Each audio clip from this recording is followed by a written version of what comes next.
오늘 본문 사무엘기상 17장은요. 많은 분들이 알고 있는 장면이죠. 이제 다윗과 골리앗이 싸우는 장면입니다.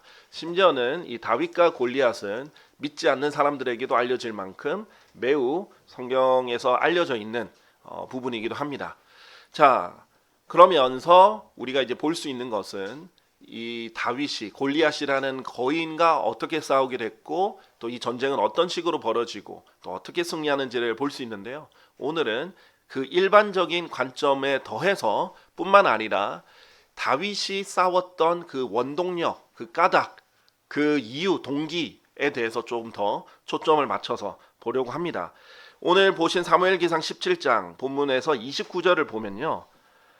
다윗이 이렇게 댓글을 해요. 제가 지금 무엇을 하였나이까? 어찌 까닭이 하나도 없겠나이까? 라고 합니다. 자, 다윗이 주님을 위해서 싸우려고 했던 이유가 분명히 있다라는 거예요.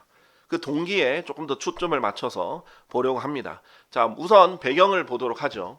이 사무엘기상 17장 1절부터 4절을 보면요. 필리스타인이 이스라엘 땅으로 먼저 쳐들어왔습니다. 그리고 양쪽 다 산에다가 진을 쳤고요. 전투는 골짜기에서 이루어지고 있는 상황입니다.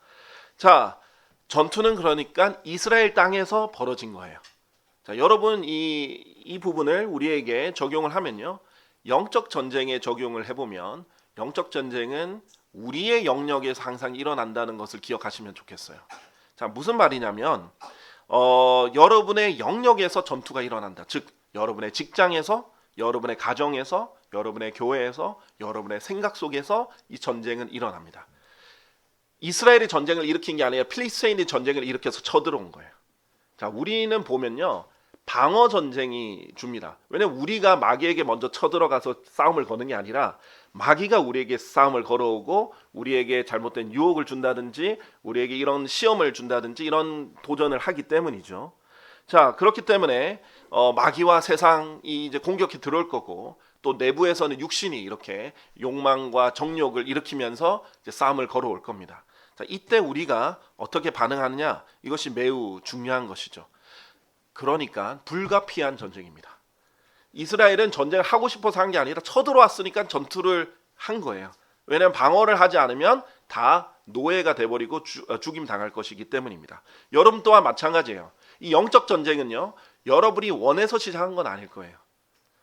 예수 그리스도를 믿고 나서 하나님의 진영에 들어가고 하나님의 가족이 되고 하나님의 자녀가 되니까 당연하게 마귀와 적대 관계가 됩니다. 마귀는 여러분을 이제 증오하는 거예요. 그래서 여러분이 원해서 시작한 건 아닐지라도 여러분이 예수님 편이 된 이상 이 전쟁을 절대 피할 수 없습니다. 싸울 수밖에 없어요. 자, 그런데 안 싸우면 어떻게 돼요? 종이 되는 거예요. 노예가 되는 것이고 그냥 영적으로는 그냥 사망입니다. 그래서 하나님께서 구원받은 사람도 영적으로 죽은 자들처럼 지낼 수 있다. 그래서 죽은 자들로부터 일어나라. 이렇게 잠자는 자들로부터 일어나라. 이렇게 많이 표현을 합니다. 자, 그래서 여러분이 마귀에게 당해서 영적으로 그냥 거의 죽은 상태처럼 하나님과 반응이 없는 그냥 정말 그 처참하고 어두운 상태로 계속 살아갈 것인지 아니면 여러분이 이 노예가 돼서 계속 마귀가 시킨 대로 계속 그냥 마귀가 시킨 대로 죄를 지으면서 살아가든지 아니면 영적 전쟁에서 승리해서 하나님이 주신 여러분의 영역을 지키면서 계속 싸워 나갈 것인지 이것은 여러분이 정하는 것이죠. 모든 전쟁은요, 결과가 엄청나게 중요해요. 이기면 엄청난 보상이 있고 그 다음에 혜택이 있지만 지면 처참합니다.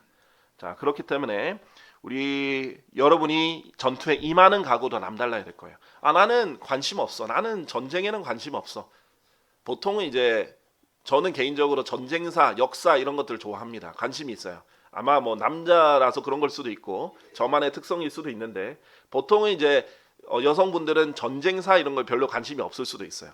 그러나 중요한 것은 여러분이 이제 세속사의 전쟁사는 뭐 크게 관심이 없을지라도 성경의 전쟁사는 관심을 두셔야 됩니다. 왜냐하면 이 전쟁사는 진짜 여러분이 겪게 될 전쟁에 대해서 교훈을 주기 때문이에요. 자, 그러면 이 전쟁에서 골리앗이 등장합니다. 챔피언이 등장한 거죠. 투사가 등장을 했는데 정말 잘 싸우는 사람이에요. 영어로는 챔피언입니다. 근데 이 챔피언은 우리가 이제 흔히들 잘 알다시피 그냥 뭐 체구가 좋다고 챔피언 되는 거 아니에요. 힘이 좋다고 챔피언 되는 거 아니에요. 다른 사람들과 여러 번 싸워 본 거예요. 여러 번 싸워보고 승리해 본 거예요. 경험도 많고 전쟁의 상처도 많을 거고 그런데도 그걸 극복해낸 사람이고 대단한 사람들이에요. 챔피언이라는 것은. 뭐 어떤 복싱 경기에 어떤 뭐 스포츠 경기의 챔피언이다. 특히 챔피언은 싸움과 관련해서 챔피언이라고 하죠. 투사예요, 투사. 그냥 한 번 잘 싸웠다고 투사라고 불리는 거 아니에요. 전쟁에 잔뼈가 굵었고 그다음에 전장에서 수많은 경험과 베테랑이면서도 잘 싸우는 사람들이에요. 그런 사람은 사실상 인간적으로 이기는 게 거의 불가능합니다. 그런데 하물며 골리앗은 그렇게 전쟁 경험도 많고 그런 어려움도 다 극복했을 뿐만 아니라 실제로 체구도 엄청나게 커요. 일반 사람들이 감히 덤빌 수 없는 체구입니다. 힘도 엄청나게 커요. 승리도 많이 했어요. 인간적으로 어떻게 이 사람과 맞서 싸웁니까? 자, 그래서 사람들을 두렵게 만들 수 있어요, 챔피언은. 근데 그게 사탄과 세상의 전략이에요. 보세요. 이 4절에서 우리 11절까지 간략하게 보시면요. 4절에 이제 한 투사가 나왔다. 골리앗이라고 불린다고 했죠. 근데 신장의 높이는 6큐빅과 한 뼘이었어요. 이게 그냥 보통 키 큰 사람이 아니에요. 거의 3m에 육박하는 진짜 거인이에요. 자, 그뿐만 아니라 뭐 3m보다 더 될 수도 있어요. 한 큐빗을 어디에 두느냐에 따라서요. 보통 여기서부터 여기를 큐빗이라고 하거든요. 그러니까 약 3m 정도 되는 정말 거인 중의 거인이에요. 그런데 기형적인 거인이 아니라 진짜 체구가 건장하고 힘이 센 거인입니다. 예전에 이제 우리나라에서 키 큰 뭐 이 격투기 선수 중에 최홍만이라고 있었어요. 한 2m가 훌쩍 넘었었죠. 그 사람이 이제 싸우면은 난쟁이랑 싸우는 것 같아요. 그러니까 이제 일단은 뭐 손도 안 닿고 때릴 수도 없고, 근데 한번 툭 치면은 너무 힘이 세고, 그렇게 해서 이제 한번 활약을 했던 경우를 이제 본 적이 있습니다. 근데 뭐 그 사람보다 훨씬 더 큰 거죠. 자, 그런데 그럴 뿐만 아니라 5절에 보면 무장도 많이 했어요. 그의 머리 위에는 놋 투구를 썼고 민을 갑옷으로 무장하였고 갑옷 무게는 놋 5천 셰켈이에요. 어마어마하게 무겁고 단단하고 두꺼운 이 갑옷을 입었던 것입니다. 자, 그래서 웬만한 공격에서 통하지도 않아요. 힘도 센데 방어력도 높아요. 6절, 그의 두 다리에는 놋으로 된 견갑들이 있었고 약점들도 다 커버되어 있습니다. 그의 양어깨 사이에는 놋으로 된 작은 방패 하나가 있었더라. 그리고 그의 창자루는 배틀째 같았더라. 창자루가 얼마나 크고 길고 굵으면 배틀채처럼 길고 굵은 거예요. 그리고 그의 창촉은 600세켈 무게의 쇠였더라. 그리고 누군가 방패를 든 채 그의 앞에 갔더라. 그리고 방패가 워낙 커서요, 사람이 한 명 방패를 따로 들고 갈 정도였어요. 자, 그런즉 그가 서서 이스라엘 군사들에게 부르짖으며 이렇게 막 이제 모욕을 합니다. 근데 이 장면은 잠깐 건너떠서 11절에 보면요, 사울과 온 이스라엘이 그 필리스티인의 말들을 들었을 때 그들이 좌절하며 대단히 무서워하였더라. 자, 영적 전쟁에 있어서요, 모든 전쟁은 그렇지만요, 사기가 매우 중요합니다. 사기라는 게 뭐냐면 이 전쟁에서 싸울 의지예요. 의지. 아, 내가 할 수 있다. 우리 전쟁은 이길 수 있다. 뭐 특히 앞서 나간 장군이 우리는 충분히 승리할 수 있다라고 자신감 있게 외치면서 하자 이렇게 했을 때 병사들이 함성을 지르면서 그래 갑시다 하고 쳐들어가면 사기가 높아진 채 들어갑니다. 그런데 그러면 보통의 병사들이 일반적으로 낼 수 있는 힘보다 몇 배로 더 나와요. 단체로 갑자기 막 이 사기가 고조가 돼서 내가 그래 목숨까지 바쳐보겠다. 그래 우리가 이거 할 수 있다. 이 정도가 아니라 그냥 할 수 있다 정도가 아니라 진짜 목숨까지 걸겠다. 싸워야 될 이유가 분명하고, 예를 들면 우리나라가 이제 임진왜란 때 일본군이 쳐들어왔을 때 너무 많은 가족들과 사람들이 죽으니까 의용병까지 생겨났잖아요. 그럼 그 사람들의 사기가 굉장히 높았어요. 체계적으로 잘 훈련된 사람들도 아닌데 자기 가족들이 당했으니까 일본군을 무조건 무찌르고 싶은 거예요. 어떻게든 전쟁에서 자기가 죽더라도 어떻게든 싸우고 싶은 겁니다. 그러니까 목숨 걸고 싸우니까 이 사람들의 전투력이 훨씬 더 높은 거예요. 근데 그게 집단적으로 전투력이 높아지는 거예요. 사기가. 그런데 이제 단체, 이제 집단의 심리학도 있는데, 단체적으로 갑자기 분위기가 다운되면, 그러면 사기가 확 떨어지면 전투력이 확 떨어지는 거예요. 지금 보세요. 사울은 왕이죠. 이 당시에 사울과 온 이스라엘이 다 좌절하고 대단히 무서워했어요. 그냥 무서워한 것도 아니에요. 싸우고 싶겠어요. 싸울 의지도 없어요. 그냥 칼 들으라니까 드는 거지. 아마 이제 골리앗이 군대와 함께 쳐들어왔으면 다들 도망가기 바빴을 거예요. 그러면 전투에서는요, 일반적으로 전쟁사를 보면 전투에서는 언제 가장 많이 죽게 되냐면 정말 치열하게 이렇게 싸울 때 죽는 게 아니에요. 이때는 많이 안 죽어요.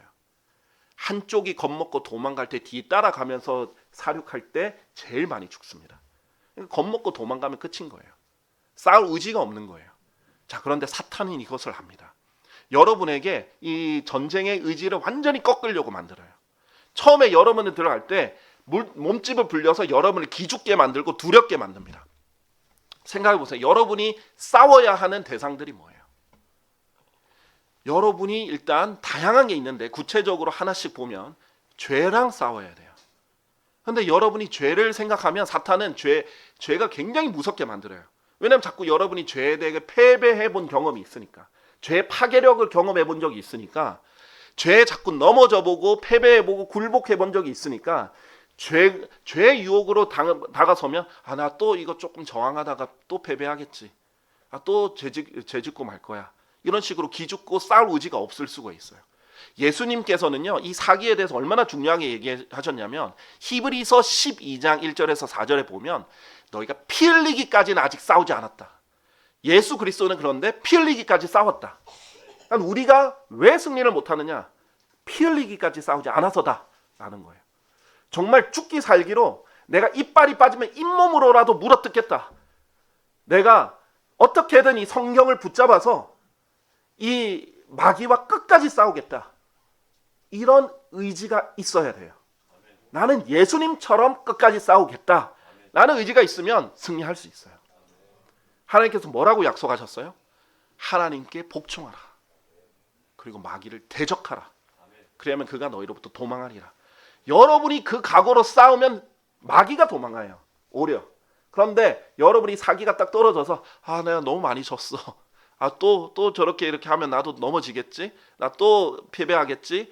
이렇게 깨갱깨갱 되면서 가면 반드시 져요. 그래서 이 각오가 매우 중요합니다. 이 전투에서 그래서 두렵게 만드는 것. 성경에서는 두려움의 영은 하나님께로부터 온 영이 아니라고 말하죠. 우리는 하나님만 두려워하면 돼요. 하나님을 두려워하면 사람을 두려워하지 않아요. 사람을 두려워하면 하나님을 두려워하지 않습니다. 오히려. 자, 그렇기 때문에 하나님만 두려워하면 다른 모든 것들은 두려워하지 않게 되고 그 믿음으로 나갈 수 있어요.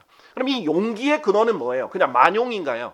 아무 근거 없이 그냥 용기만 내면 그것은 만용이 될 수 있습니다. 그런데 여러분의 근거는 믿음이에요. 그리고 여러분의 믿음의 근거는 하나님의 약속입니다. 하나님의 약속을 근거로 그것은 100% 진리고 확실한 것이거든요. 그것을 믿으면 능력이 나와요. 그러면 승리할 수 있어요. 왜냐하면 하나님은 절대 거짓말하지 않으시니까. 하나님 스스로가 인간으로 오셔서 승리를 보여주셨거든요. 예수님께서 정말로 피 흘리기까지 복종해서 십자가의 죽음에까지 순종하셔서 승리하신 것을 보여주셨거든요. 할 수 있습니다. 자, 그런데 이미 전쟁을 하기도 전에 이 사기가 다 떨어졌죠. 심지어 40일 동안 계속해서 이렇게 이 골리앗이 나와서 사기를 바닥을 칠 대로 바닥이 쳤어요. 한 명 나와, 나랑 싸우자. 아무도 안 나가요. 그리고 골리앗이 나올 때마다 하나님과 하나님의 군대인 이스라엘을 엄청나게 모독했거든요. 치욕적인 발언을 계속했어요. 아무도 대꾸를 못해요. 그러니까 얼마나 사기가 바닥 날 대로 바닥 났겠어요. 자, 그런데 이때 골리앗이 했던 말을 한번 기억해 봅시다. 골리앗이 9절에 이렇게 말합니다. 만일 그가 나와 싸워서 나를 죽일 수 있다면 그때 우리는 너희의 종들이 되겠노라. 그러나 만일 내가 그에게 승리하여 그를 죽인다면 그때는 너희가 우리의 종들이 되어 우리를 섬기리라 라고 했어요. 자, 첫 번째로 내세운 게 뭐냐면 만일 그가 나와 싸워서 나를 죽일 수 있다면 이라고 했어요. 죽일 수 있다면, 할 수 있다면 해봐라 라는 거예요. 능력을 강조하는 거예요. 자, 세상은요, 여러분은 능력을 제시해요. 자, 여러분이 보면요, 세상에 어떻게 보면 주눅들 수 있어요. 왜냐하면 세상은 여러분에게 엄청난 스펙을 가시합니다. 세상 사람들 중에는요, 뭐 돈이 뭐 엄청나게 많은 사람들도 있어요. 대기업들, 뭐 재벌들 많이 있습니다. 그리고 돈으로 서로 자랑해요. 그리고 어떤 사람들은 학벌로 자랑하고, 어떤 사람은 어떤 경영 능력, 어떤 뭐 사업하는 능력, 어떤 뭐 말하는 능력. 근데 그런 사람들과 대적해서 우리가 진리를 사용을 해야 되거든요. 우리가 영적 전쟁에서 우리가 이제 눈에 보이는 또 전쟁은, 영적 전쟁이 눈에 보이게 수행될 때는 성경을 대적해서 공격하는 사람을 우리가 맞서 싸워야 된단 말이에요. 그 사람이 지옥 가길 바라는 건 절대 아니에요. 그런데 진리를 대적하는 것을 우리가 맞서 싸워야 돼요. 그래서 그들도 제대로 알게 되어야 되죠. 자, 그러면 이 진리를 공격하거나 성경을 공격하거나 성경을 믿지 않는 사람들은 스펙이 대단할 수 있어요. 학벌도 대단하고 능력도 대단하고 돈도 대단하고 권력도 대단하고, 그런 사람들이 여러분을 압박할 수 있습니다. 내가 기도로 이것을 할 수 있을까? 내가 정말 이거 맞서 싸울 수 있을까? 또는 여러분의 개개인의 인생에서 여러분이 제대로 하나님과 밀접한 관계를 못하도록, 그리스도인의 생활을 하지 못하도록 여러분을 가로막는, 여러분을 방해하는 요소들이 있는데 여러분에게 너무 커 보일 거예요. 어떨 때는 폭풍처럼 보일 수도 있습니다. 이러다 죽겠다 싶을 수도 있어요. 내가 어떻게 이렇게 말해? 상사한테 말 한마디 하기도 힘들 수 있습니다. 그렇죠? 그럴 때 여러분이 두려워할 수 있는데, 이제 골리앗이 그런 능력을 강조하고 눈에 보이는 인간적인 것을 강조를 해요. 그런데 하나님께서는 먼저 여러분에게 이런 위로의 말씀을 주십니다. 고린도전서 10장 13절에 이렇게 말씀하세요. 사람에게, 고린도전서 10장 13절인데요. 사람에게 흔히 있는 그러한 시험 외에는 너희에게 닥친 시험이 전혀 없었느니라. 그러나 하나님께서는 신실하시니 너희가 능히 감당할 수 있는 것 이상으로 너희가 시험 받는 것을 허락하지 아니하시리라. 그러나 너희가 그것을 능히 감당할 수 있도록 시험과 더불어 빠져나올 길도 마련하시리라. 이렇게 약속하셨어요. 자, 여러분은 누구를 믿어야 되냐면 하나님을 믿어야 돼요. 하나님은 신실하세요. 그리고 하나님께서 모든 일이 합력하여 선을 이룬다고 하셨어요. 하나님 너무나 신실하셔서요, 절대 여러분이 감당할 수 없는 시험을 허락 안 하세요. 얼마나 이것이 위로가 되냐면요, 여러분 눈에는 엄청난 거인처럼 보여요. 절대 못 싸울 것 같아요. 뭐 그냥 맞서 싸우면 내가 한 주먹거리도 안 될 것 같아요. 그런데 하나님이 그런 거인처럼 보이는 장애물과 대적을 여러분에게 허락하셨다면 여러분이 감당할 수 있다는 것을 분명히 아시는 거예요. 그리고 그 방법이 있습니다. 그러니까 여러분이 절대 질 전쟁으로 하나님께서 여러분을 인도하지 않으세요. 질 수밖에 없는 전쟁에 절대 인도하지 않으세요. 하나님이 허락하셔야만 전투는 일어납니다. 이 세상에 있는 모든 것도 하나님이 허락하셔야 돼요. 그러니까 여러분이 이길 수 있는 전쟁만 결국은 데려다 주신다는 거예요. 그 전투를 허락하신다는 거예요. 그런데 전쟁의 근원은 뭐예요? 여러분의 능력이 아니에요. 여러분이 지금 골리앗은 이런 능력을 강조하죠. 능력 있는 사람 나와봐. 자기는 이제 능력에 자신 있거든요. 싸움이란 능력에. 그런데 세상은 그런 능력, 돈, 배경 이런 것들을 강조하겠지만 하나님은 그런 것들로 싸우는 것이 아니에요. 그런데 사울은 그렇게 믿어버렸어요. 나중에 사울이 33절에 보면 다윗이 이제 전쟁을 하려고 하니까, 이제 나와서 골리앗과 싸우려고 하니까 사울이 다윗에게 이렇게 말합니다.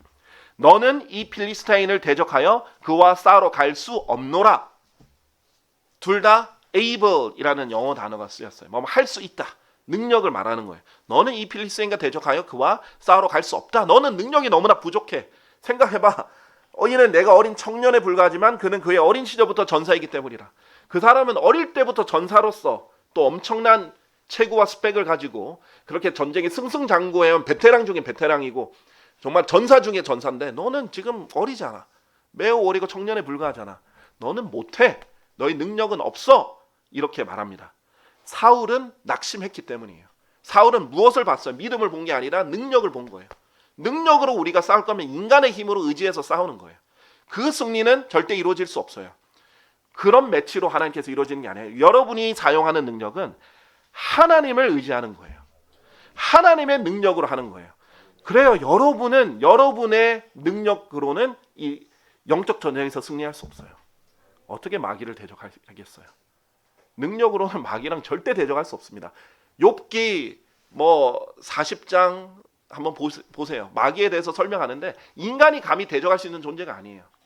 능력으로는 절대 스펙으로는 되지 않습니다. 인간적으로 골리앗을 이길 수 있는 사람이 없는 것처럼요. 그런데 하나님은 하실 수 있어요. 하나님은 불가능한 힘이 없어요. 다윗은 무엇을 알았냐면 자신에게 승리를 주시는 분이 하나님임을 누구보다도 잘 알고 있었습니다. 그래서 34절부터 37절까지 보시면요. 34절부터 37절까지 보시면 다윗이 이렇게 말합니다. 이에 다윗이 사울에게 이같이 말하였더라. 당신의 종이 자기 아버지의 양들을 지켰는데 사자와 곰이 와서 양떼에서 어린 양을 잡아갔었나이다. 그리하면 제가 그를 따라 나가 그를 쳐서 그의 입에서 그것을 구출하였나이다. 그리고 그가 저를 대적하여 일어날 때면 제가 그의 수염으로 그를 잡아서 그를 치고 그를 살해하였나이다. 당신의 종이 사자와 곰 둘 다를 잡아 죽였나이다. 그런즉 이 할례받지 아니한 필리스티아인도 그가 살아계신 하나님의 군사들의 싸움을 걸었으니 그것들 중 하나와 같이 되리이다. 일단 36절까지 보면요, 다윗이 마치 자기의 승리 경험을 얘기하면서 자신 있다 얘기하는 것처럼 보입니다. 실제로 그래요. 다윗은 그냥 전투에 나간 것이 아니에요. 전쟁에 승리한 경험이 있습니다. 그런데 곰도 사자도 죽인 경험이 있어요. 그런데 이 경험이 자기 그냥 경험이 아니라 37절에 다윗이 말하는 핵심이 있습니다. 다윗이 이에 더불어 덧붙여 말하기를 저를 사자의 발과 곰의 발에서 구해내신 주 그분께서 저를 이 필리스티인의 손에서 구해내실 것이니이다 라고 말했습니다. 지금까지 다윗이 싸워서 승리해 본 경험들은요, 다 하나님께서 구해내셨다라는 경험에 나온 것이에요. 그런 승리의 경험이 있어요. 하나님을 의지해서 그 위기 상황마다 하나님이 주시는 능력으로 헤쳐나갔던 거예요. 자기에게 주어진 작은 임무를 하나씩 신실히 수행했었거든요. 보면요, 다윗이 지금 어떻게 이렇게 사울을 맞이하러 갔었냐면요, 아버지의 심부름 때문에 양을 치다가 아버지 심부름 때문에 이제 자기 형들에게 뭘 갖다 주러 갔어요. 네, 성경에서 보면 이 세 명의 이 다윗 집안의 2세 아들들이 여러 명 있었거든요. 다윗까지 총 치면 8명이에요. 7명이라고도 하고 8명이기도 한데 7명이 있고 8명 따로 또 다윗이 있거든요. 그런데 그 형들 중에 가장 연장자인 3명이 출전을 했던 거예요. 그래서 뭐 갖다 주라고 해서 갔어요. 그런데 그렇게 아버지 심부름을 갔어요. 그런데 다윗은 뭐예요? 원래 양을 치고 있었죠. 아버지의 양을 돌보고 있었던 사람입니다. 그때 형이 다윗이 와서 전쟁에 기웃거리고 사울이 뭐라고 했는지 물어보고 이런 관심을 가지는 것을 보자 엄청나게 버럭 화를 냈어요. 그러면서 뭐 하는 짓이냐 하면서 뭐라고 조롱을 했냐면요, 28절에 보면 엘리압, 맏형, 그 3명 중에도 맏형이죠. 이 맏형이 엘리압이 뭐라고 다윗에게 분노하며 말했냐면요, 어찌하여 너는 여기로 내려왔느냐? 광야에 있는 그 적은 수의 양들을 내가 누구에게 맡겼느냐? 나는 너의 교만과 너의 마음의 간악함을 아노라. 내 자신이 전투를 구경하려고 내려왔기 때문이라. 이렇게 화를 내면서 쏘아붙입니다. 이때 얘기했던 게 뭐냐면 그 적은 수의 양들을 누구에게 맡겼느냐 이렇게 말합니다. 다윗은요, 자기에게 주어진 양의 수가 적어도요 신실하게 그 양을 지켰던 사람이에요. 목숨 걸고 지켰던 사람이에요. 그러니까 하나님께서 그 신실하심을 보고 또 하나님을 의지해서 그 위기를 극복했던 사람이에요. 그 믿음을 보고 승리를 계속해서 가져다 주셨어요. 여기서 아주 중요한 교훈이 있습니다. 하나님께서 여러분이 거인을 상대해서 이길 만큼 큰 전쟁의 승리를 가져다 주시기 전에는요, 이미 여러분에게는 여러 작은 전투들에서 승리한 경험이 있어야 된다는 거예요. 작은 것에 신실하고 목숨 걸고 지킬 때 하나님이 맡겨준 것을 소홀히 여기지 않고 작다라고 생각하지 않고 그것을 중요하게 여기고 정말 목숨 걸고 신실하게 지킬 때 하나님께서 도와주시고 하나님 의지해서 전쟁에서 승리를 하게 되면 그 승리들이 쌓여서 결국은 거인까지 쓰러뜨릴 수 있는 큰 전쟁의 승리까지도 주실 수 있다는 거예요. 자, 여러분 생각해 보세요. 죄로부터 승리도 그렇습니다. 작은 죄부터 하나씩 다 승리해 나가셔야 돼요. 할 수 있어요. 그리고 구령도 마찬가지예요. 처음엔 전도지 나눠주는 것부터, 예수님에 대해서 짧게 설명하는 것부터 하셔야 돼요. 그렇게 계속 구령을 하다 보면 어느새는 스님도 구령할 수 있고 무슬림도, 이슬람교를 믿는 무슬림도 구령을 할 수 있고, 뭐 흉악한 살인범도 구령을 할 수 있게 되고, 가톨릭 수녀도 구령할 수 있게 되는 그런 것도 될 거고, 또 하나님께서는 한 명, 두 명, 세 명에게 열심히 복음을 전하다 보면, 또 거리에서 열심히 외치면서 그 사람들에게 복음을 전하다 보면 수십 명, 수백 명, 수천 명에게도 복음을 전할 기회를 주실 거예요. 그런데 처음부터 아직 한 명한테 전도지도 안 나눠줘 봤는데 수천 명에게 복음을 전할 기회를 주시겠습니까? 하지도 못해요. 자, 그렇기 때문에 이런 영역, 복음 선포, 또 기도 응답, 여러분이 작은 것부터 하나님 다 신뢰해가지고 여러분의 생애에서 일어나는 것 다 하나님께 다 신뢰해서 하나님께 다 말씀을 드리면서 감사함으로 미리 다 말씀드리면서 여러분의 생각을 지키고 하나님 신뢰해서 응답받는 것들이 하나 둘씩 쌓여야 정말 누가 봐도 불가능해 보이는 기도도 여러분은 자신감을 가지고 하나님이 지금까지 나에게 신실하게 응답해 오셨으니까 나도 할 수 있다 하고 나갈 수 있는 거예요. 갑자기 거인을 쓰러뜨릴 수 있는 건 절대 아닙니다. 여러분의 매일의 전투에서 항상 승리하셔야 돼요. 자, 그런데 이때 우리 엘리압, 맏형 엘리압이 이렇게 말하죠. 어찌하여 너는 여기로 내려왔느냐? 이유를 물어요. 왜 왔어? 왜 왔어? 이유를 묻습니다. 그러면서 단정지어요. 너 그냥 구경하러 왔지. 너 지금 교만해. 너의 교만과 너의 마음의 간악함을 내가 안다. 너 그냥 구경하러 왔잖아. 이 중요한 전투에 너는 구경하러 오니? 단정지어요. 다윗은 분명히 이유가 있었어요. 그런데 그냥 그렇게 단정짓고 몰아붙였던 거죠. 근데 왜 그랬냐면 다윗이 이스라엘 사람들이 수근수근 거리는 걸 들었어요. 그 전에 골리앗이 또 40일째 계속 모독하고 있으니까 골리앗이 하나님과 하나님의 군대를 모독하는 것을 들었습니다. 그런데 그때 이스라엘 사람들이 그런데 이 필리스티인들을 죽여 이스라엘에서 치욕을 제거하는 사람에게 사울 왕이 자기 딸을 주겠대. 그리고 그 아버지의 집에서 자유롭게 해주겠대. 그 아버지의 집을 이스라엘에서 자유롭게 해주겠대. 이런 얘기를 하는 걸 들은 거예요. 그래서 다윗이 대묻습니다. 26절에 이 필리스타인을 죽여 이스라엘에서 치욕을 제거하는 사람에게 무엇이 이루어지겠느냐? 그런즉 이 할례받지 아니한 필리스타인이 누구기에 그가 살아계신 하나님의 군사들에게 싸움을 거느냐라고 합니다. 자, 다윗은요 이 전쟁에 두 가지 초점을 봤어요. 항상 전쟁에는 두 가지 초점이 반드시 있어요. 하나는 치욕, 모욕, 지욕, 그리고 하나는 보상입니다. 여러분이 하나님께서 여러분에게 전쟁에 참여시켜 놓고 군인으로 불러서 전투에 보내놓고 여러분에게 이 두 가지를 강조하지 않으시는 분이 아니에요. 자, 여러분 입장에서는요 전쟁에 지면 어마어마한 치욕이에요.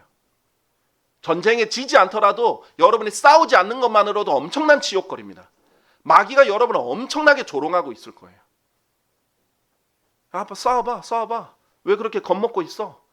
전쟁에 지면 짓누르면서 너는 이제 내 말 들어. 종, 노예 취급하면서 그렇게 할 거예요. 어마어마한 치욕이 있어요. 그리고 그렇게 계속 패배하다가는 그리스도의 심판성에서 정말 눈을 들 수 없고 얼굴을 들 수 없을 만큼 치욕적인 것이 다 드러나서 예수 그리스도 앞에서 엄청난 책망을 받을 것입니다. 여러분이 영적 전쟁을 생각할 때요, 어떤 고귀한 어떤 특별한 것 때문에 싸우는 게 아니에요. 전쟁이 지면 엄청 힘들기 때문이에요. 지옥도 있고 모욕도 받고 종도 되고 많이 빼앗기고 죽고 이렇기 때문에 전쟁에 나가는 거예요. 아주 당연한 것입니다. 여러분이 영적 전쟁에 졌을 때 치욕을 생각해 보세요. 얼마나 모욕적이겠어요. 마귀가 얼마나 비웃겠어요. 네가 그리스도인이야? 야, 너가 그런다고 바이블 빌리버라고 하는 거야? 야, 너 킹제임스 성경 믿는다면서 성경도 살지도 않네. 너가 다른 교회 사람들 낳은 거 이게 뭐야? 때로는요 마귀가 여러분에게 가장 가까운 사람의 입을 빌려서 그 말을 할 수도 있어요. 여러분 조롱할 수도 있고 기죽일 수도 있습니다. 얼마나 치욕적이에요. 그렇게 패배하는 삶을 사니까. 예수 그리스도 앞에서는 더욱더 치욕스럽겠죠. 그런데 이것만 있는 것이 아니에요. 하나님은 보상도 제시하십니다. 아주 실질적인 거예요. 너가 나를 믿고 영적 전쟁에서 이렇게 잘 싸우면 내가 이런 왕관들을 준비해 뒀으니까 내가 주겠다. 내가 영원히 영화롭게 해주겠다. 내가 영원히 너에게 금은 보석을 주겠다. 내가 절대 너가 잃어버리지 않고 썩지 않는 그런 재물들도 주겠고 영광을 주겠고 내가 모든 그리스도 안에서 칭찬하겠고 내가 너를 여러 도시들을 다스릴 수 있는 왕으로 내가 삼아주겠다. 여러분 실질적인 겁니다. 그게 동기가 돼야 돼요. 어떤 사람은 나는 보상 때문에 하나님 섬기는 게 아니야. 이거는 이제 우리가 워낙 세상에서 돈 때문에 섬기면은 뭔가 잘못된 것처럼 하니까 그 부분에 이제 그래서 그렇지, 하나님이 성경에서 보상을 제시하신 건요, 돈은 굉장히 천한 거거든요. 영원한 것도 아니에요. 그런 거 말고 영원을 위해서 일하는 것은 하나님 좋아하세요. 하나님이 제시하신 보상이에요. 그러니까 하나님이 그 보상을 가지고 동기부여를 하라는 거예요. 동기부여가 안 되는 것보다 그 하나님이 주신 고귀한 부르심의 상을 위해서 여러분이 막 달려나가고 막 밀어붙이고 이렇게 나가는 것 하나님 좋아하세요. 그렇게 하라고 하시는 겁니다. 물론 하나님 한 분만으로 하나님 너무나 사랑해서 다른 거 상관없이 사랑만으로 할 수 있으면 너무너무 좋죠. 근데 여기 보상도 충분히 하나님께서 여러분이 주신 좋은 동기입니다. 자, 그런데 29절에 다윗이 이렇게 말하죠. 제가 지금 무엇을 하였나이까? 어찌 까닭이 하나도 없겠나이까? 라고 합니다. 다윗이 이렇게 열심히 사람들에게 물어가면서, 이렇게 열심히 사람들에게 물으면 뭐예요? 자동적으로 왕에게 이 말이 전달되잖아요. 다윗은 지금 왕을 감히 이렇게 만날 수 있는 그런 상황은 아니니까 이렇게 해서 왕의 귀에 결국 들어가게 돼요. 그래서 까닭이 있습니다. 다윗은 지금 자기 목숨을 걸고서라도 아무도 건드리지 않고 있는 이 골리앗을 자기가 쳐서 죽이려고 하는 거예요. 근데 무엇 때문에? 무엇 때문에? 하나님 때문이에요. 하나님의 영광 때문이에요. 하나님의 영광이 모독받는 것을 견딜 수 없기 때문입니다. 지금 다윗이 전쟁에 나와서 계속해서 반복적으로 강조하는 것은 하나님의 이름이에요. 하나님의 이름이 모독당하는 것을 견딜 수가 없는 거예요. 자, 모든 다른 이스라엘 사람들, 사울을 포함해서 이스라엘 사람들은요, 하나님의 이름이 지금 모독당하고 있는데도 40일 동안 참아요. 진짜 잘 참죠? 근데 사울은 자기가 모독당하는 건 못 참아요. 사울은 자기 자리가 위협되니까 다윗이 나중에 이 골리앗과의 싸움 이후에 사람들이 너무나 높이거든요. 사울이 죽인 자는 천천인데 다윗이 죽인 자는 만만이다. 이 당시는요, 전쟁을 승리로 이끄는 사람이 최고예요. 사사기 때 봤죠? 사사가 계속 바뀌잖아요. 결국은 뭐예요? 전쟁을 승리로 이끄는 사람들이에요. 사울도 전쟁에서 승리로 이끌라고 사람들이 왕으로 임명하려고 했던 거예요. 그러니까 엄청 위협적인 거예요, 다윗이. 그런데 안 그래도 사무엘이 기름까지 부었어요. 얼마나 위협적이에요. 자기가 위협적인 거 절대 못 참습니다, 사울. 결국 사울이 배고플 때, 다윗이 배고플 때 제사장한테 가서 거짓말 해가지고 빵을 얻어먹은 적이 있어요. 근데 제사장은 몰랐죠. 원래 다윗은 뭐 사울과 친했고 또 사울이 쓰는 신복이었기 때문에 다윗 말을 믿었던 거예요. 그래서 빵을 제공해 줬어요. 그리고 같이 있던 사람들에게도 빵을 제공해 줬습니다. 자, 그랬다고 사울이 나중에 거기 찾아가서 제사장들이었거든요. 하나님이 일을 하는 사역자들이었어요. 너희가 다윗이랑 한 번이라도 손이 맞닿았으니까 한 번이라도, 저는 모르고 그랬습니다. 너 다윗에게 빵을 주었으니까 내가 다 몰살시켜야겠다. 그래서 이 제사장 한 명만 죽인 게 아니라 그 제사장 가족들 다 몰살시켰어요. 사울은 자기에게 해가 되는 건 전혀 못 참는데 하나님의 이름이 모독당하는 걸 어찌 그렇게 잘 참아요? 40일 내내 계속 모욕하고 있는데, 너의 여호와 하나님은 우리 신 바알보도 못해. 이렇게 모욕을 해도 가만히 있는 거예요. 자, 그런데 다윗은 달랐어요. 다윗은 나중에 보면요, 나중에 이제 왕이 됐다가 자기 아들 압살롬이 반역해서 쫓겨나거든요. 그때 다윗을 쫓아다니면서 모욕하던 사람이 있었어요. 쫓아다니면서 다윗이 이제 예루살렘에서 쫓겨서 도망가고 있으니까 쫓아다니면서 저주를 퍼붓고 욕하는 사람이 있었어요. 다윗을 따라다니고 있던 장군들이 그냥 말만 하세요. 제가 그냥 쳐 죽여버리겠습니다. 이렇게 할 정도로 했는데 다윗이 그냥 내도 그냥 하나님이 이걸 보고 나를 더 불쌍히 여겨주시겠지. 자기가 모욕당하는 건 별로 상관없어요. 그거는 참았어요. 오히려 그것 때문에 하나님이 자기에게 더 자비를 베풀어 주길 바랬어요. 그런데 하나님이 모독당하는 건 참지 못합니다. 여러분도 그렇게 돼야 돼요. 여러분 왜 영적 전쟁하세요? 여러분 왜 싸우려고 하세요? 왜 여러분 하나님 편에 서려고 하세요? 왜 여러분이 킹제임 성경을 수호하려고 하세요? 왜 우리나라 말로 하나님께서 이 정년에 가면서 주시는 이 성경 말씀 하나하나가 소중히 여기세요? 왜 복음을 전하려고 하세요? 이유가 뭐예요? 하나님의 영광 때문이에요. 하나님이 더 영광스럽게 되고 하나님이 모독당하지 않도록 그렇게 하려는 거예요. 그게 진짜 여러분이 하나님을 사랑하는 동기가 돼야 돼요. 여러분이 하나님을 섬기려는 동기가 되어야 됩니다. 자, 다윗은 그런 사람이었어요.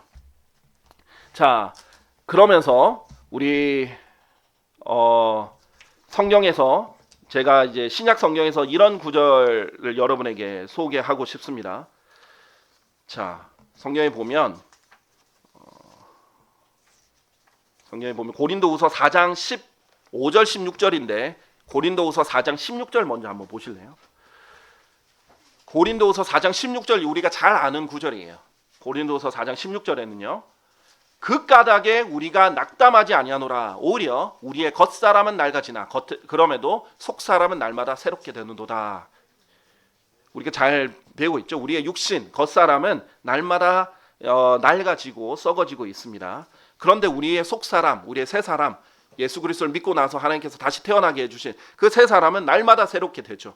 우리가 이것을 적용해서 날마다 새롭게 다시 전쟁하고 넘어져도 또 다시 일어나고 또 이 생각을 다시 바로잡고 하나님을 위해서 또 다시 살고 옛사람처럼 살려다가 다시 새 사람을 입고 이렇게 할 수 있는 원동력이 되는 구절이지 않습니까? 그런데 16절에 뭐라고 시작하나요? 그 까닭에 뭐 때문에 우리가 이렇게 속사람을 날마다 새롭게 하면서 하나님을 위해서 살려고 하나요? 15절 이는 모든 것들이 너희를 위한 것이기 때문이니 바로 앞구절이죠. 너희는 은혜가 많은 이들이 드리는 감사들을 통하여 하나님의 영광에 이르게 하려 함이라. 목적은 하나님의 영광입니다. 여러분을 구원해 주신 하나님의 영광을 위해서 사는 거예요, 여러분. 영적 전쟁을 하는 것도 다양한 이유가 있어요. 치욕 때문에 하는 것도 있고 보상 때문에 하는 것도 있고 하나님이 주시는 동기들이 맞아요. 근데 그 무엇보다도 하나님의 영광을 위해서 싸워야 됩니다. 여러분이 싸우지 않으면 하나님은 그만큼 모독받는 기간이 늘어난다든지 더 많은 사람들이 모독을 받고 계신 거예요. 여러분의 의로운 분노가 있으셔야 돼요. 하나님께서요, 화내는 것 자체를 금지하지 않으셨어요. 화를 내되 죄를 짓지 말라고 하셨어요. 화를 내야 될 때가 있다는 거예요. 근데 죄를 짓지 않고 화를 내는데 어떤 화예요? 그냥 증오 때문에 누군가를 증오해서 나는 화가 아니라 어떤 그냥 육신적인 화가 아니라 하나님을 위한 의로운 분노는 하나님께서 좋아하시는 거예요. 다윗을 왜 이렇게 사랑하시겠어요? 하나님께서 왜 다윗을 나게 내 마음에 맞는 자라고 하시겠어요? 다들 침묵할 때, 다들 하나님이 모독당해도 그냥 침묵하고 있을 때, 눈치 보고 있을 때 그거 신경 쓰지 않고 목숨 걸고 하나님을 위해서 나갔던 사람이에요. 다윗은 40일 참다가 나간 거 아니에요. 다윗 입장에서는 한 번도 견디지 못했어요. 바로 반응을 했습니다. 이 세상에는 하나님이 너무나 많이 모독당하고 있어요.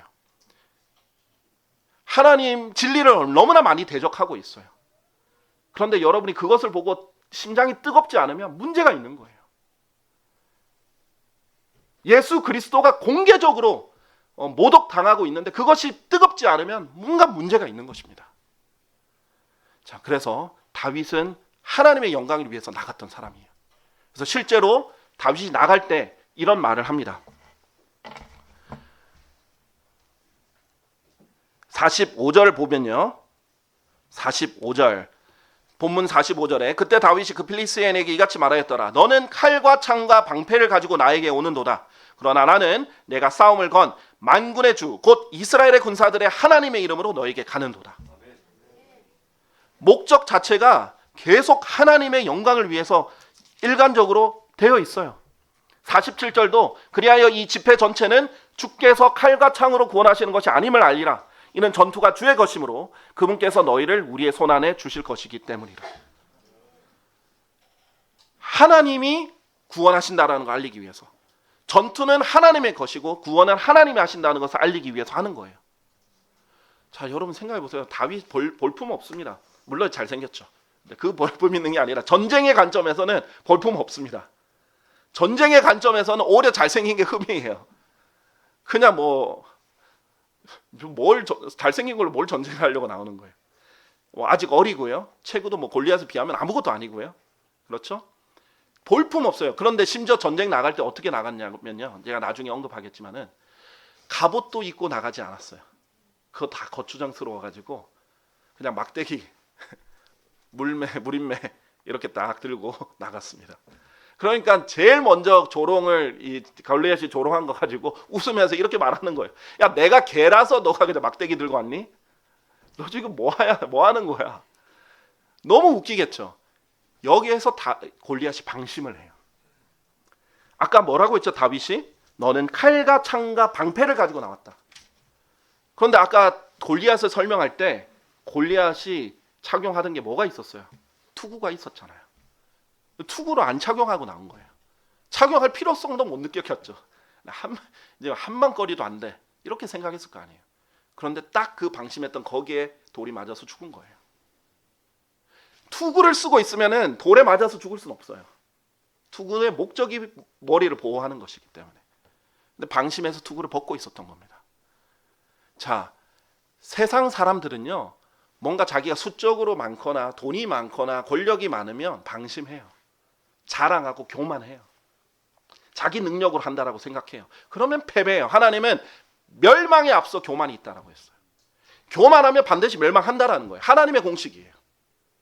근데 교만할 때는 자기가 천년 만년 그렇게 대단할 줄 아는 거예요. 그런데 하나님은 겸손한 자는 세우시는 거예요. 다윗은 허례허식 없습니다.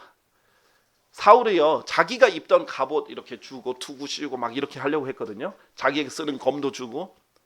근데 사울은요, 성경에서 보면 그 이스라엘 사람들보다 머리 하다가 훨씬 더 클 만큼 누구보다도 키가 컸던 사람이에요. 덩치도 컸어요. 그래서 이스라엘 사람들이 원하던 사람이 바로 사울인 거예요. 잘 싸울 수 있는 사람. 왜냐하면 외적으로 보니까 사울이 아주 건장하거든요. 그러니까 사실 골리앗과 맞서 싸워야 될 사람은 이스라엘 사람 중에 사울이었어요. 왜냐하면 덩치로 보면 그나마 맞설 수 있는 사람인 거죠. 그런데 사울은 겁에 떨고 벌벌벌 떨고 있었어요. 근데 다윗에게는 이게 맞지가 않는 거예요. 사이즈도 안 맞을 거고 거추장스럽고 허례허식 없이 그냥 자기가 평소에 하나님을 의지하고 싸웠던 그대로 나아갑니다. 그래서 승리를 한 거예요. 자, 그런데 여기서 보시면 다윗의 여유를 보세요. 32절에 이에 다윗이 사울에게 말하기를 그로 인하여 마음이 낙담하는 사람이 아무도 없게 하소서. 당신의 종이 가서 이 필리스타인과 싸우겠나이다. 지금 이 사무엘기상 17장에서는 처음으로 이 다윗과 사울이 만나는 장면인데 그 전에 이제 한 명씩은 반드시 있죠, 분명히. 그런데 17장에서는 처음 사람들이 이제 불러가지고 다윗이 사울과 맞이했어요. 근데 다윗이 사울을 만나자마자 뭐라고 얘기하냐면 걱정하지 마세요. 아무도 낙담하지 못하게 하세요. 당신의 종이 제가 이 필리스타인들을 쳐서 싸우겠습니다. 자신 있게 얘기하죠. 얼마나 여유가 넘치냐면요, 다른 사람 걱정부터 먼저요. 자기 걱정하는 게 아니에요. 아, 나 싸우다가 죽으면 어떡해. 이 걱정하는 게 아니라 다른 사람들이 지금 40일 동안 계속 모독 당했잖아요. 골리앗이 나와서 그렇게 도발을 하는데 대응을 못했잖아요. 무서워하고 있잖아요. 다른 사람들이 낙담하지 않기를 바라는 거예요, 오히려. 여러분, 그 영웅은 어떻게 탄생합니까? 영웅은 다른 사람이랑 달라요. 영웅은 생각하는 것도 달라요. 다른 사람 다 똑같이 벌벌 떠고 있을 때 오히려 그 사람들을 생각해주고 걱정해주는 거예요. 믿음이 큰 사람은 어떤 사람이냐? 성경에서 보면 믿음은 대단한 믿음이다. 아주 큰 믿음이 있거든요. 그리고 믿음이 단단한 사람도 있어요. 믿음이 강하다라고 표현하죠. 어떤 사람이 믿음이 단단하면서 믿음이 대단히 큰 사람입니까? 믿음이 약하고 믿음이 적은 사람과 비교해보면 답이 나와요. 믿음이 적은 사람은요, 자기가 지금 풍랑에 맞아가지고 죽을까 걱정하는 거예요. 예수님, 저희 죽습니다. 왜 저희를 안 돌아봐 주십니까? 자기 죽을 거 먼저 걱정해요. 그리고 환경을 보니까 자기가 질 것 같아요. 두려워해요. 근데 믿음이 대단한 사람은요, 자기를 위해서 기도하는 게 아니에요. 예수님께서 이 공생의 사역 동안 2명에게 믿음이 대단하다라고 하셨거든요. 남자 1명, 여자 1명인데 둘 다 이방인이에요. 그런데 그때 둘 다 자기를 위해서 하나님께, 예수님께 요청하지 않습니다. 다 자기 주변에 있는 사람을 위해서 요청을 해요. 믿음이 넓고 크면요, 시야도 커집니다. 왜냐하면 믿음은 보는 것이거든요. 영적으로 보는 거예요. 그러면 자기만을 위해서 기도하는 것도 아니고 자기만을 위해서 싸우는 게 아니에요. 예수 그리스도를 위해서 당연히 싸우죠. 하나님 위해서 싸우죠. 그러면 당연히 필연적으로 하나님과 같은 시야를 가지게 되는데 그리스도의 몸이 걱정되는 거예요. 같은 그리스도인들이 신경이 쓰이는 겁니다. 이 땅에 정말 바른 하나님 말씀이 있어야겠다, 이런 생각을 하게 되는 거예요. 다른 사람들이 생각하는 거예요. 이 사람이 바른 성경을 읽었으면 좋겠다. 이 사람이 진리를 더 알았으면 좋겠다. 이 사람이 낙담하지 않고 나랑 같이 잘 싸웠으면 좋겠다. 이 사람이 승리했으면 좋겠다. 도와주고 중보해주고 함께 해줄 수 있는 사람인 거예요. 그런데 그런 의도를 깡그리 무시하고 맏형은 교만하다 이렇게 했던 거죠. 왜냐하면 그 사람 눈에는 다윗이, 그러니까 사람은 자기가 생각하는 대로 다른 사람을 보는 거예요. 다윗은 정말 하나님을 위해서 믿음으로 자신감 있게 나아간 건데 이 믿음 없는 이 큰형 엘리압의 눈에는 뭐예요? 교만해서 그런 줄 아는 거예요. 쉽게 단정합니다, 사람들은. 저도 비슷한 경험이 있어요. 제가 이제 필리핀에서 선교하다가 정말 마음 같아서는 하고 싶은 건 아니었어요. 그런데 성경 번역을 하라는 음성이 계속 있으니까 그동안 준비했던 것도 있고, 그래서 이제 마음을 먹고 성경 번역해서 출간을 하니까 크게 반응이 확 달라지는 거예요. 정말 진리는 양날검이잖아요. 확 달라지는 거예요. 애매한 반응이 거의 없어요. 확 극과 극으로 나눠집니다. 그동안 정말 하나님 말씀 한 글자 한 글자 소중히 여겼던 사람은 와 하고 관심을 보였고요. 근데 그러지 않은 사람들은 정죄하기 시작합니다. 선교는 하지 왜 여기로 왔어? 야, 네가 뭐라고 번역해? 교만하네. 네가 잘났어? 이런 식으로. 너가 다 안다고 그래? 저는 그렇게 말한 적도 없어요. 저희가 다 안다고 한 적도 없고, 제가 뭐 자격이 막 아주 충분해서 그랬다라고 말하는 적도 없고, 그런데 그렇게 생각하는 거예요. 근데 이게 한 끗 차이예요.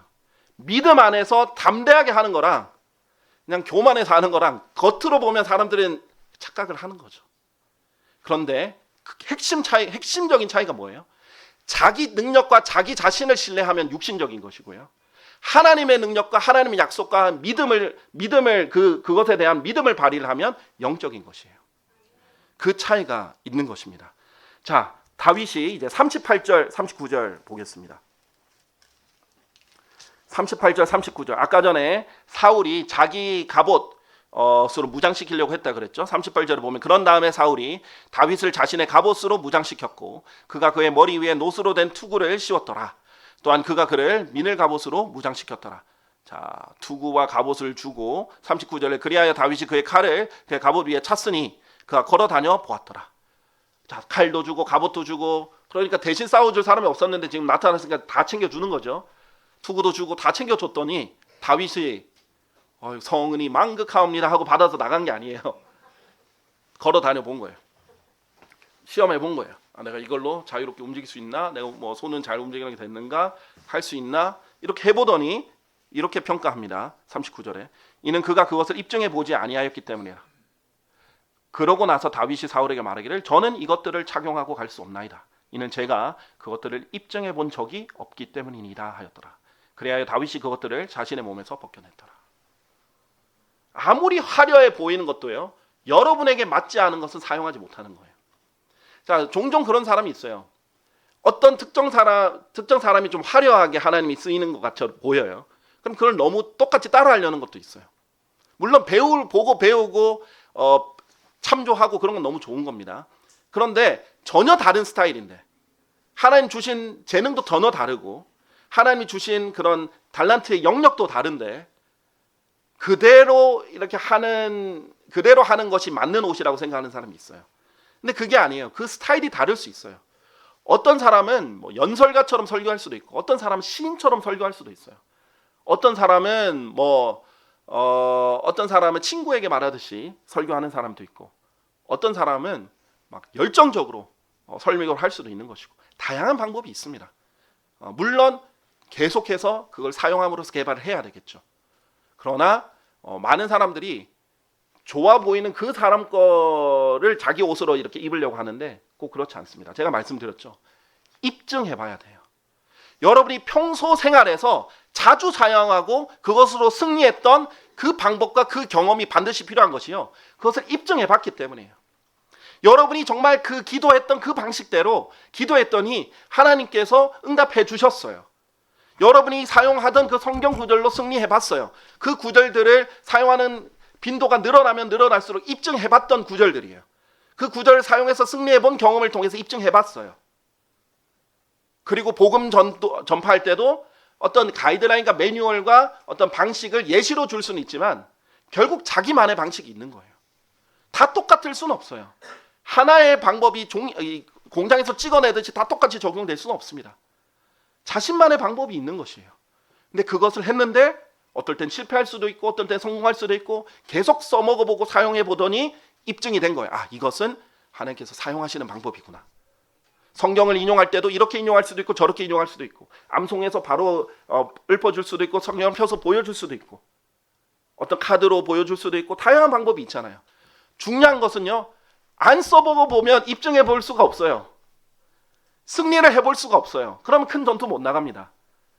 여러분이 계속해서 입증해온 것으로 전쟁을 하는 것입니다. 성경은요. 진리예요. 여러분 성경이 진리라는 걸 믿으십니까? 입증하세요. 이것이 진리다. 입증할 수 있어요. 여러분의 삶에서 입증할 수 있어요. 정말 이것은 진리였습니다. 하나님. 정말 이대로 하니까 됩니다. 하나님. 제가 입증해 보겠습니다. 저는 하나님의 말씀을 믿으니까 이것이 100% 된다는 것을 입증하겠습니다. 그 입증한 것으로 싸우는 것이에요. 그러면 골리앗이 아니라 뭐 사자든 곰이든 다 승리할 수 있습니다. 자, 오늘 다윗을 통해서 여러분이 교훈을 꼭 받으셨으면 좋겠습니다. 먼저 여러분의 영적 전쟁은요. 여러분 절대 피해가지 않습니다. 여러분이 이미 전쟁에 크게 발을 들였어요. 하나님의 진영에 들어서는 순간 그 싸움꾼 사탄은요. 여러분 절대 가만 안 둡니다. 여러분 증오해요. 여러분이 적극적으로 하나님을 안 섬긴다고 사탄이 여러분을 공격 안 하는 게 아니에요. 여러분이 살 길은 하나예요. 더 성장해서 더 적극적으로 하나님 섬기고 더 잘 싸우는 거예요. 패배해서는 안 됩니다. 패배하면 너무 끔찍해져요. 엄청난 치욕이 있습니다. 엄청난 결과가 있어요. 자, 그래서 여러분이 싸워야 되는데 하나님께서 그 여러분의 치욕을 당할 것도 미리 성경에 기록해 주셨고 승리했을 때 그 보상도 영원한 보상도 해 주셨어요. 여러분이 이 땅에서 돈 몇천만 원 벌기 위해서 얼마나 노력하세요?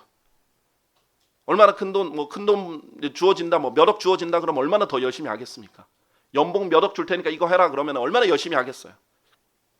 근데 그것보다 훨씬 더 귀한 게 영적인 상이잖아요. 보상이잖아요. 그 믿음이 있어야 볼 수 있습니다. 이제 곧 예수님이 오실 건데 내가 연봉 수억 원 가지고 일하는 것보다 훨씬 더 가치 있는 게 하나님이 주실 금은 보석과 그 왕관, 하나님이 주시는 영광, 그게 훨씬 더 값어치 있는 거거든요. 그걸 보고 정말 사기를 끌어올려서 피 흘리기까지 싸우셔야 돼요. 그리고 무엇보다도 여러분의 동기는 하나님을 사랑해서 하나님의 영광을 위해서 싸우셔야 돼요. 그랬을 때 여러분 예수 그리스도를 만났을 때 할 말이 있죠. 그때 그래도 인정을 받고 칭찬을 받죠. 그런데 여러분이 그러려면 지금부터 여러분에게 맡겨진 작은 것이라도 절대 소홀히 하면 안 돼요. 정말 신실하게 섬겨야 돼요. 목숨 걸고 하나님께 의지해서 하나님이 주신 게 작은 거라고 소홀히 하지 말고 하나님 의지해서 승리를 계속해서 해나가면 그리고 그때 사용했던 방법들, 그때 사용했던 구절들, 그때 했던 기도들 계속해서 발전해 나가세요. 그러면 여러분이 계속해서 입증해왔고 하나님의 말씀이 진리고 정말 하나님은 신실하시다는 걸 입증해온 그 방법대로 하나님께서는 점점 더 크게 사용하셔서 여러분에게 거인을 쓰러뜨릴 수 있는 힘을 주실 겁니다. 여러분에겐 언젠가 다윗과 골리앗의 전투가 일어날 거예요. 그때를 대비해서 지금 곰과 사자도 다 쳐부셔야 됩니다. 그러면 하나님께서 여러분을 통해서 영광 받으시는 그런 날들이 반드시 오리라고 확신합니다. 네, 우리 다 같이 일어나셔서요.